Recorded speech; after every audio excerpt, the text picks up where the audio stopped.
नहीं राजमाता, हम तो मुनि कुमार हैं। स्वर्ण और रत्न लेकर क्या करेंगे?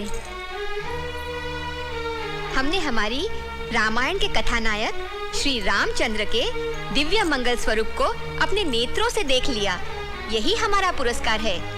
और हमें संकोच मत करो, जो चाहिए मांग लो। रामायण की कल्पलता, वनिता शिरोरत्न, जगत जननी हमारी माता जानकी देवी के दर्शन करवा दीजिए महाराज। आपके दर्शनों के साथ अगर उनके भी दर्शन हो जाएं, तो हमारा जीवन सफल हो जाए।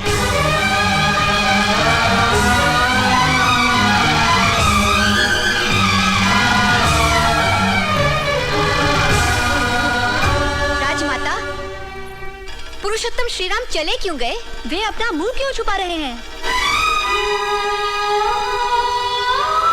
बोलो सीता, बोलो।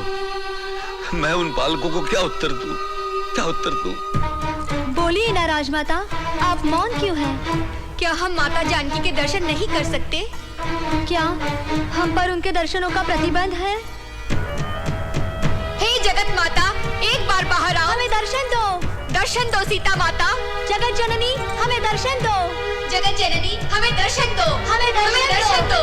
सीता माता, जगत जननी हमें दर्शन दो। वो नहीं आएगी मुनि कुमारों, वो नहीं आ सकती। किंतु क्यों? क्योंकि वो यहाँ नहीं है। यहाँ नहीं है तो कहाँ गई? उन्हें वनवास दिया गया है। किसने दिया उन्हें वनवास? राजा राम नहीं, राजा राम की विवशता ने, उनके कठोर राजधर्म ने। क्या? राजा राम ने स्वयं माता जानकी को वनवास दिया? हाँ। सीता माता का इतना घोर अपमान?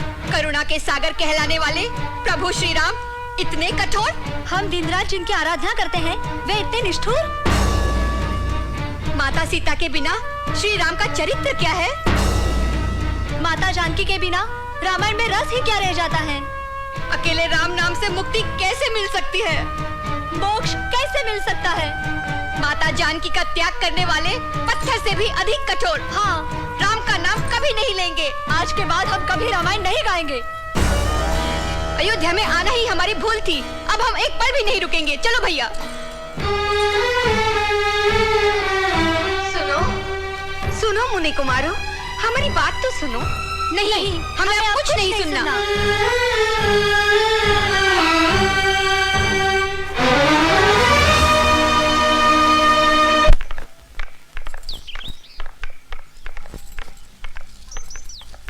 आ गए पुत्रों।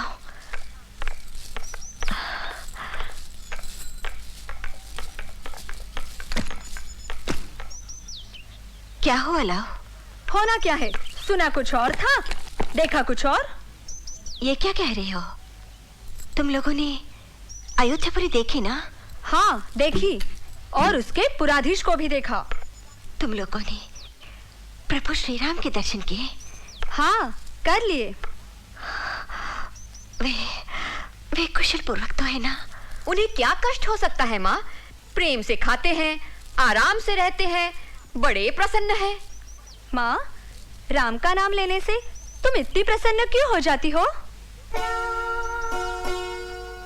इसलिए कि वे देव स्वरूप हैं। मुझे ही नहीं, उनका नाम लेने से सबको आनंद मिलता है।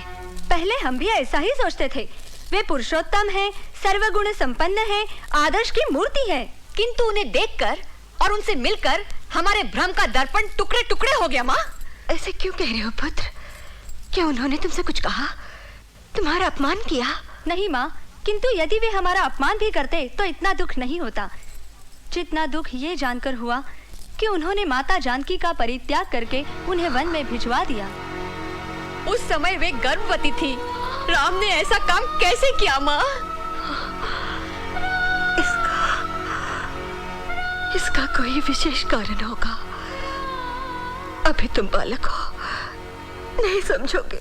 क्या कारण रहा होगा माँ? इतना बड़ा अन्याय करने पर भी तुम उन्हीं का पक्ष ले रही हो। सुनकर हमें इतना दुख हुआ है। माता जानकी पर क्या बीती होगी। क्या पता वे जीवित भी है या नहीं। राम अन्यायी है, अधर्मी है। नहीं, नहीं, ऐसा न कहो, ऐसा न कहो।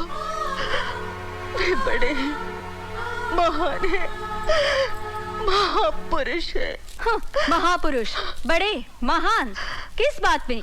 देह में, कद में या आयु में? सीता माता का परित्याग करने वाले कठोर राजा राम के लिए हमारे मन में कोई मान नहीं है। अब हमारे मुख पर उस अन्याय का नाम कभी नहीं आएगा। अब हम रामायण का गायन नहीं करेंगे, कभी नहीं करेंगे। राम पापी है, मां पापी। नहीं, चुप करो।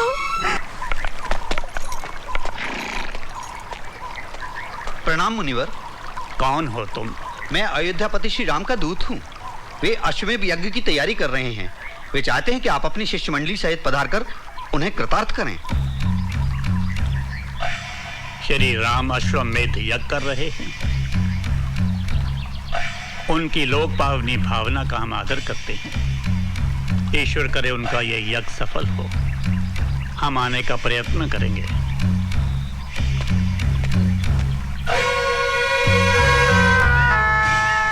प्रणाम मुनिवर। बहुत चिंतित दिखाई देती हो बेटी, क्या बात है? मुनिवर, ये बताइए, यदि धर्मपत्नी पास में नहीं हो तो अश्वमेध यज्ञ किया जा सकता है क्या? नहीं बेटी, अश्वमेध यज्ञ ही क्या, कोई भी यज्ञ पत्नी के बिना नहीं किया जा सकता।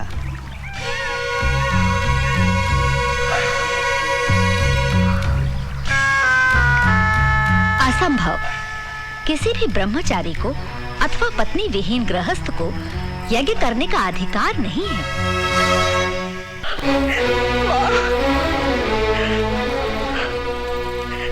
माँ, जीवन के बड़े से बड़े आंधी तूफान और दुखों को सहकर भी मैं जीवित हूँ, किंतु प्रभु श्री राम के दूसरे विवाह की बात सच होने से पहले मुझे इस दुनिया से उठा ले माँ।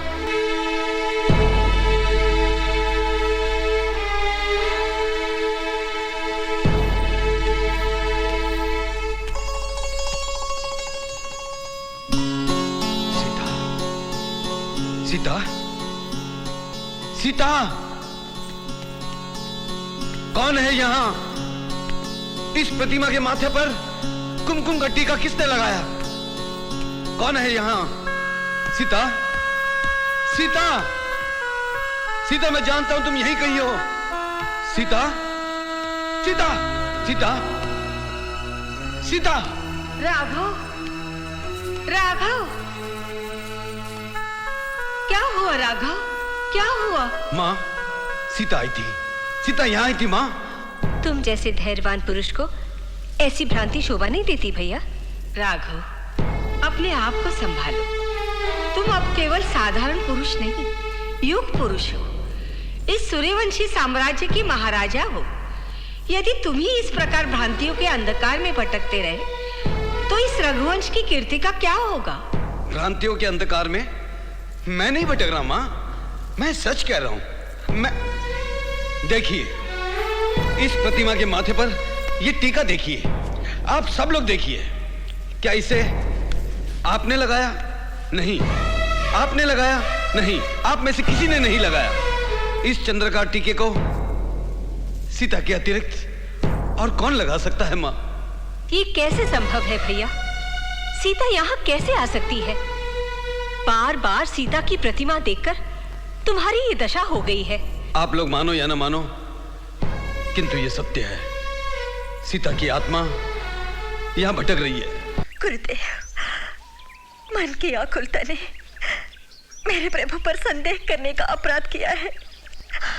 मेरी बुद्धि भ्रष्ट हो गई थी। मैं प्रायश्चित करूंगी। मुझे मेरे पाप का निवारण बता दीजिए गुरुदेव। यदि तुम एक व्रत का पालन करो तो तुम्हें इस पाप से मुक्ति भी मिल जाएगी और शांति भी। मैं अवश्य करूंगी। आप बताइए गुरुदेव। इसे नवरात्र व्रत कहते हैं। इसमें उपवास रखते हुए श्रद्धा और भक्ति पूर्वक दुर्गा माता की आराधना करनी पड़ती है। उन्हें शतदल कमल के फूल चढ़ाने पड़ते हैं। किंतु बेटी, यदि पूजा में कोई विघ्न पड़ा तो ये व्रत हानिकारक भी हो सकता है। मैं प्रयत्न करूंगी गुरुदेव कि मेरे व्रत में कोई विघ्न न पड़े, किंतु शतदल कमल कौन लाएगा? हम है ना माँ। शतदल कमल है क्यों? हम सहस्त्रदल कमल लेकर आएंगे। पुत्री, ऐसे वीर पुत्रों के होते हुए तुम क्यों चिंता करती हो? कुश, अपनी माता के व्रत के लिए पुष्प लाने का कार्य तुम्हारा है। गुरुदेव, क्या माँ की सेवा का यह कार्य भैया ही कर सकते हैं, मैं नहीं? पुत्र लव, कितनी बड़ी बात कह दी तुमने। क्या मैं तुम्हारी मातृ भक्ति से परिचित नहीं हूं? किंतु तुम्हारा पालन करने वाला कर्तव्य दूसरा है। मुझे आज ही भरद्वाज आश्रम के लिए प्रस्थान करना है। तेरे लौटने तक इस आश्रम की सुरक्षा का भार तुम्हारे कंधों पर है। अच्छा गुरुदेव। यह यज्ञ हमने प्रजा की सुख शांति और संपन्नता की कामना से किया है।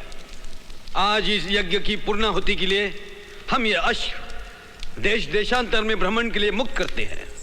यदि किसी को अपने बाहुबल पर मान हो तो वह इसे पकड़े और अयोध्या की सैन्य शक्ति को अपनी वीरता का परिचय दे, अन्यथा हमारा अधिपत्य स्वीकार करे। प्रभु श्री रामचंद्र की, प्रभु श्री रामचंद्र की। इस अश्व की रक्षा का भार हम अपने अनुज शत्रुघ्न को सौंपते हैं।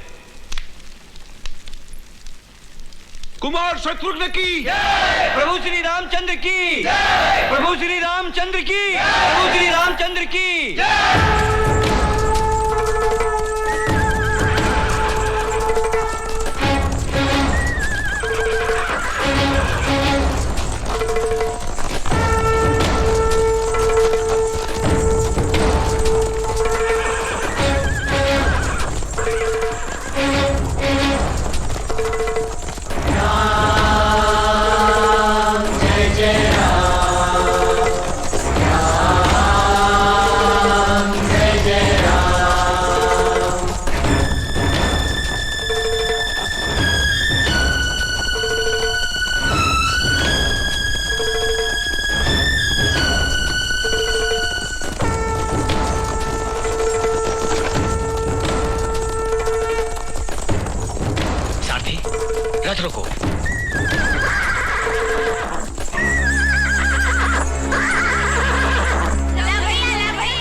जानवर?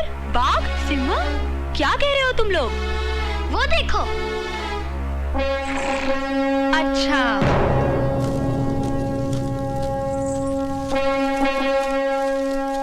अरे मूर्खों, ये बाघ नहीं, सिंह नहीं, ये जानवर तो अश्व है। अरे, ये रामचंद्र जी का यज्ञाश्व है। ये अश्व कौशल्यानंदन श्री रामचंद्र का है। इसे पकड़ने वाले को अपनी वीरता का परिचय देना होगा। जो इसे मान देगा उसे दरबार में सम्मान मिलेगा। देखो, श्री राम जी के यज्ञाश्व से मैं कैसे नृत्य कराता हूँ। श्रीमान अश्व जी, पाँव उठाइए। एक बार और उठाइए।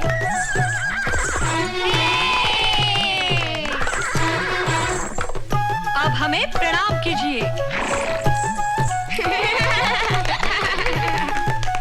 और एक बार कीजिए। फिर एक बार कीजिए। कौन है यहाँ? किसने हमारे यज्ञाश्व को पकड़ा है? कौन है वो कायर? सामने क्यों नहीं आता? यज्ञाश्व जी, आप मेरे साथियों का मनोरंजन कीजिए, मैं अभी आता हूँ।